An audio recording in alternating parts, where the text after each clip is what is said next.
Hey there guys, Fireman Official here and welcome to this casted game. Today we've got DeMusliM playing in blue as the Chinese and he's going up against Iaguz playing in red as the Abbasid Dynasty. The map is Altai and here we're on the left of the map we've got DeMusliM. On the right of the map we have got Iaguz and he looks like he's already gone on sheep as you'd expect and is going over to gold.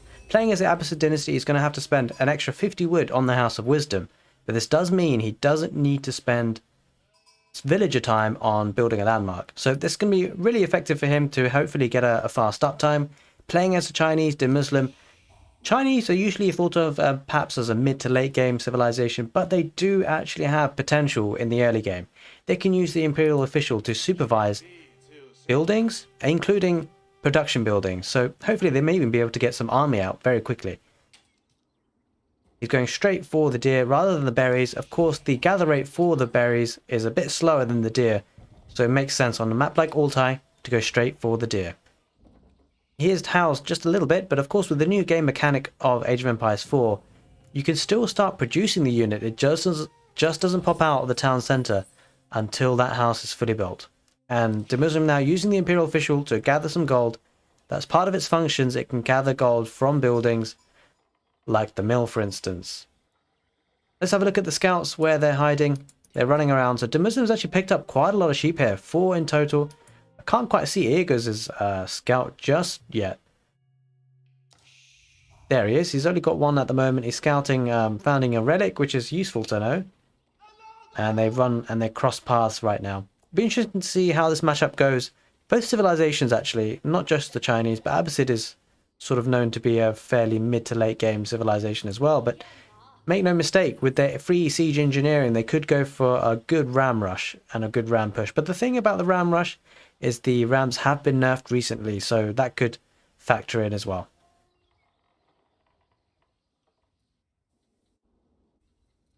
So not a lot going on Altai at this stage of the game, of course. Early game can be relatively slow. But we do see now DeMusliM just getting some more villagers on wood, making sure that he's got a good wood income for production buildings going into the next stage. Iaguz is almost there with almost... Yeah, he's already there. He's going up to the feudal age already. Going up with the... I think it's the economic wing he's going for. Let's have a look.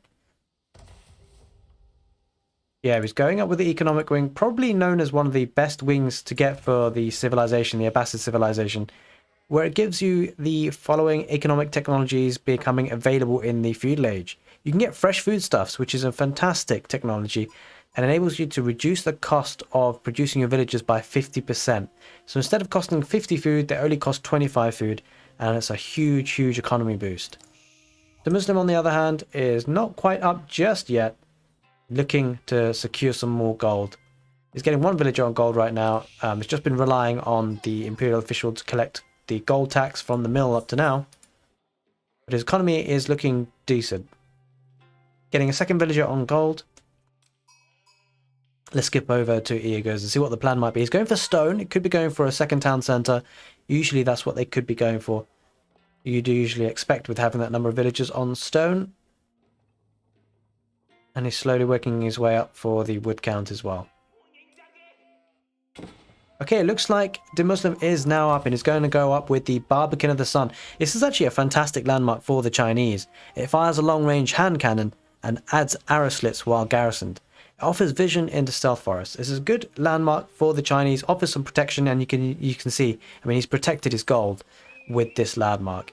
Actually, a bit of walling here on the right side of the base for DeMusliM would really offer him a lot of protection. In fact, as maps go in terms of Altai, this is relatively easy to wall up for DeMusliM. Can't really say the same for Iaguz here. It's not as wallable. It's not too terrible either, to be fair. With this massive cliff here on the right, he's got lots of potential to wall this up. And he's sending a whopping 6 villagers on stone now, Iaguz. Let's see the stone count. 190, 200. Needs 400 wood, 300 stone to get that 2nd town centre going. And with the fresh foodstuff technology, I'm sure that's what he's going to get. Yeah, he's going to get the fresh foodstuffs and he's going to be able to pump out those villagers for cheap. DeMusliM using 1 villager to build the Barbican of the Sun, and now he's sending his Imperial official to collect gold tax from the mining camp as well. Got a second Imperial official now.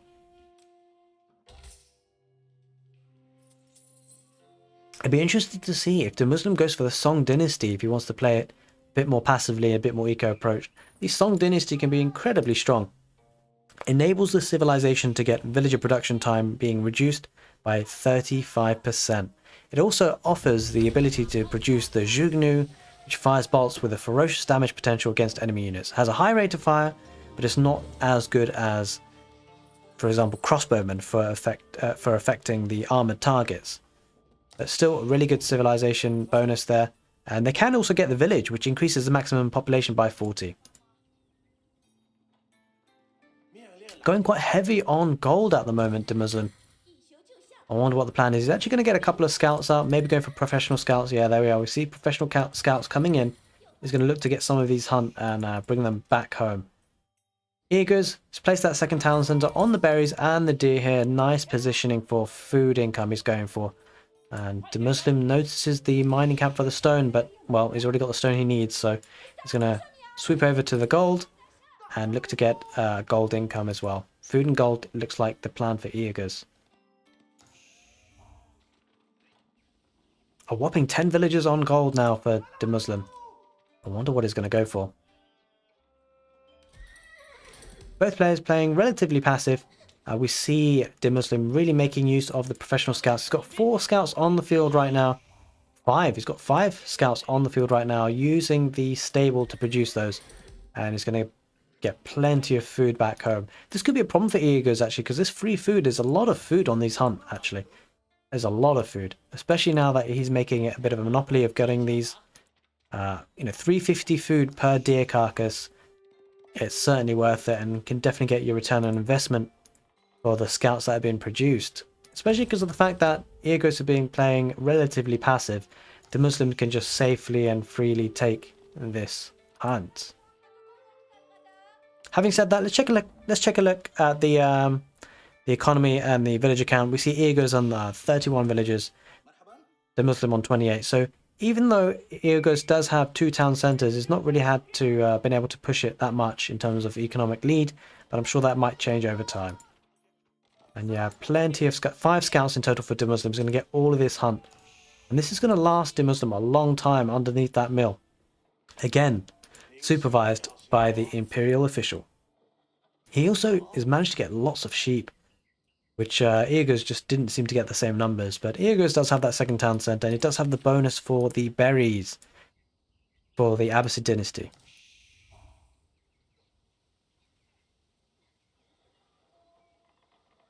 Yep, slowly bringing these deer carcasses home.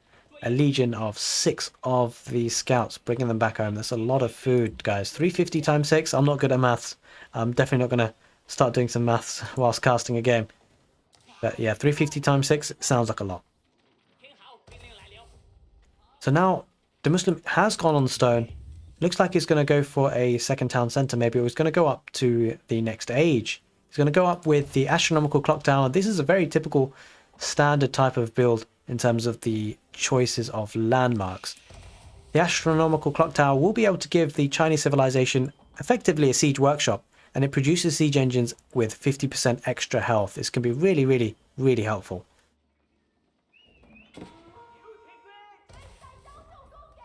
Oh, a little bit of firing. Oh, he's going to steal the... It's a deer raid. He's going to raid the deer, pick them up, and run away, hopefully. For him, anyway. And he's going to manage to run away with one. And yes, he's going to pick up a total of 4. Oh, does he risk it? Yeah, he's going to go back for that one. He's got 4 deer carcasses. That's 350 times 4. Quick maths. 1,200 plus 200. 1,400. Hope that's right. 1,400 food just stolen right under the nose of Iaguz. That's got to be rough. And he's up to the castle age, but we see Iaguz has clicked up to the next stage as well. He's going to go up with the culture wing. Again, very kind of typical pattern of things with going for the economic wing and then the culture wing. The culture wing is relatively good for the Abbasid Dynasty. It gives you the ability to get preservation of knowledge and medical centers when you're up to the castle age, which he will be. And the preservation of knowledge is a fantastic technology. It reduces the cost of all technologies by 30%. That includes economic upgrades, blacksmith upgrades, you name it. That really does offer some savings of resources for the Abbasid dynasty. And it looks like the Imperial Academy has been built for DeMusliM. That's going to give him the Song dynasty, which we talked about earlier, of having villager production time reduced by 35%. Quite a passive game for both players at the moment, both going for a very much eco-based approach. Let's take a look at the villager count. 38 for DeMusliM, 47 for Iaguz. So that second town centre is really paying off. But the Song dynasty is nothing to be snuffed at. It should hopefully let him catch up. DeMusliM is on 2 town centres now. And add in the Song dynasty, DeMusliM is likely to catch up on villager count very, very, very fast. This could be a window of opportunity for Iaguz to push forward. It looks like he's going to do just that. He's going to get a couple of spears, 2 barracks, or 3 barracks he's going for. Wait, is this a 4th? No, is this a house? He's going for 3 barracks production at the moment. And he's going to look to just try and get some map control perhaps to take out these scouts. But the mobility is of course in the favour of the scouts. And he's just going to be able to run around, do his thing, and get away from those spearmen. Now, the good thing about this Barbican of the Sun is placed right further forward. I mean, if he really wanted to, he could wall up. Not that he needs to, really. But if he walled up on the sides and walled up on the front, there would be no option for Iaguz to put any sort of pressure. In the 2 town centres with the Song dynasty, he could perhaps start pulling ahead on villagers. Let's just take a look at villager count. 48 still for DeMusliM now, and 55 for Iaguz. So still a bit of a gap. And it's going to go full ham on the barracks. There's 4 barracks being produced now for Iaguz. Going for spearmen to kind of, it's going to spread them around the map, really, I guess. He's looking to see what he can find, pick off. He's going to get a couple of hits on the scouts, but with 4 scouts going on the spearmen, I mean, this is still not necessarily a great trade for DeMusliM. He's microing it very well, though. Well, relatively well. And he's going to get that relic as well. The wolf is on the case, though. The wolf is after the monk there, poor monk, carrying that heavy, heavy relic. And this spearman is going to be microed down by DeMusliM. Nicely done. And the Barbican of the Sun. Oh, nest of bees. The clock tower nest of bees are coming out for DeMusliM. Nest of bees are incredibly strong. They have a good area of effect damage against most targets, but they are quite slow. Well, they're very slow in movement. Definitely nowhere near the springald. And they're very weak if they're surrounded by melee units in particular. But yeah, they can fire a barrage of rockets to damage defensive positions that are clumped into groups. And the fantastic thing about these, they're fantastic to watch. It's like watching fireworks. If you guys like fireworks, you want to get some nest of bees. That's for sure. That offers some protection. Oh, and the Abbasid Dynasty now, Iaguz is making use of the free upgrade for siege engineering, which they don't need to research, being the Abbasid Dynasty. They get it for absolutely free, and it's going to go for some rams. But with the nest of bees, it's going to be very hard for Iaguz to really push this with the infantry that is going for, because of course the nest of bees work really well against that. But Iaguz is coming prepared. He's going for springalds. These are exceptionally good anti-siege units, especially what they're designed to do. As you can see, they're effective at taking out high-value targets at long range, and they fire quickly after being set up. They have a long range, and they have a huge amount of bonus damage against siege engines. They have actually been buffed in a way. They were incredibly strong against basically everything until a recent patch. But now their attack has been reduced to 30, but they have a plus 90 bonus versus siege. Nest of Bees doing some work against the rams, but Iaguz is starting to push, and is going to get a couple of hits with the springald, but doesn't manage to take out a nest of bees at all. And the scouts, this is actually not great for the springalds. They're kind of at the mercy of these scouts, but a couple of man-at-arms here, a couple of spearmen will be enough to get rid of these, push these scouts back. Oh, huge shot by the nest of bees though. Manages to take quite a bit of HP off these units. But not quite enough. The nest of bees are particularly useful in big groups. He only had about 3 or 4, I think. And looks like DeMusliM's getting a springald of his own. He's going to siege down the rams with his own villagers. And that's not a bad way to go. And he's going to get a mangonel out as well, Iaguz. But that gets instantly destroyed by the springald. The clock tower springald there in the background for DeMusliM. This is actually looking really great for DeMusliM now. He's got plenty of man-at-arms. I don't know where they came from. Actually, sorry, palace guards. The Chinese get the palace guards rather than the man-at-arms. And he hid the barracks at the back there. Nice. I mean, even I didn't see it. They were hidden for me even. Pretty impressive. So kept his strategy really well hidden. And this is a really good fight now for DeMusliM. I think he's got definitely the units advantage. He's also got some monks here in the background to heal up the units as they are in combat. And he's going to go for a keep there to really shore his base up. It's a strong play here. Let's take a look at the villager count, because I think at this point Iaguz is probably not doing so well on the economy as he once was. 74 villagers for Iaguz, 80 for DeMusliM. And Iaguz is going to try and get another mangonel there to cause some problems for DeMusliM.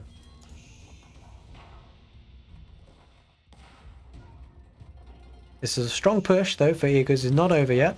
He's got man-at-arms with upgrades. And mangonels, a couple of rams are being pushed here on the back here. Iaguz has plenty of gold floating.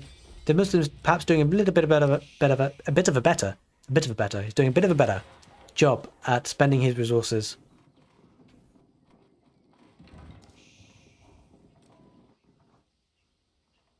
Alright, now, plenty of wood income here with the Imperial official supervising, and also a lumber camp being refreshed here for DeMusliM.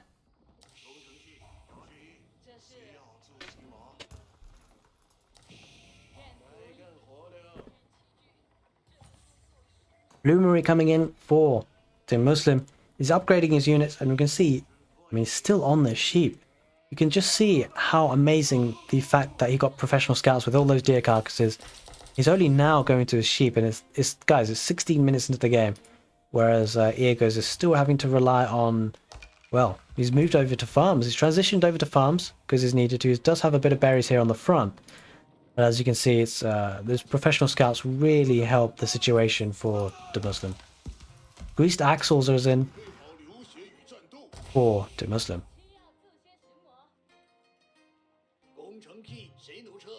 2 clock tower springals, a nest of bees, card of man-at-arms guarding the right side of his base for DeMusliM, and looks like now Iaguz perhaps is going for another bit of a push with the mangonel, a couple of springalds and some rams. But DeMusliM has either ideas. Going for the sacred site, which would be great for him, would give him 100 gold per minute. It's very nice gold income trickling in there for the sacred sites if he manages to get it. Oh, and a mangonel there, gonna take 1 or 2 shots, but gotta be careful not to lose it because the man-at-arms might die, but springals in the background to help with a bit of protection. Another decent hit, but these man-at-arms, well, these palace guards rather, I should be saying palace guards, they're pretty tanky. And you can see how armored they just are. There's a bit of a chase going on here.